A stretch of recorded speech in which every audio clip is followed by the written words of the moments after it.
Ikop ke tongan mafam singda lang thaktuna use kaya fare haibagi pau fangbadagi ngasi nongalamdai pung ani makharom taba dwaidagi mafam madu koisinduna thamduna thiba humbagi thabak sathabada lang nipan phagatpaga loinana nganu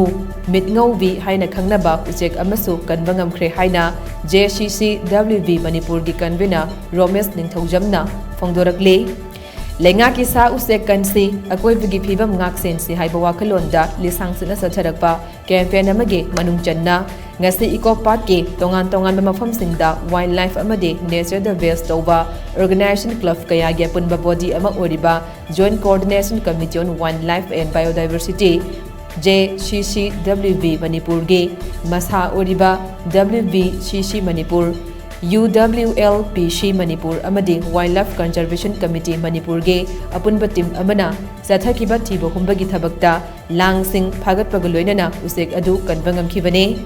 hiram asigi matangda JCCWB Manipur ge convener Romesh Ningthaujamna makhata na phongdorakpada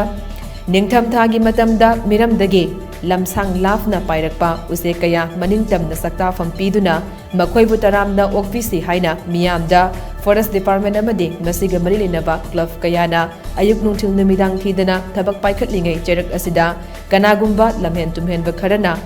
makhoi bu phabiba amadi sendan lambi oina satharakpa si laibak thibane kanagumba usek langthakpa amadi phabana chingba thengnabiragade manak nakpa forest office natraga marilinaba club singda pau pibiyo makhoi bu maralgi matungina chairak pigani haikhe loinana ngasigi drive aduda tumba saba khangdana saruk yakhiba member sing amadi support pikhiba Manipur police busu thagatpa phongdorakle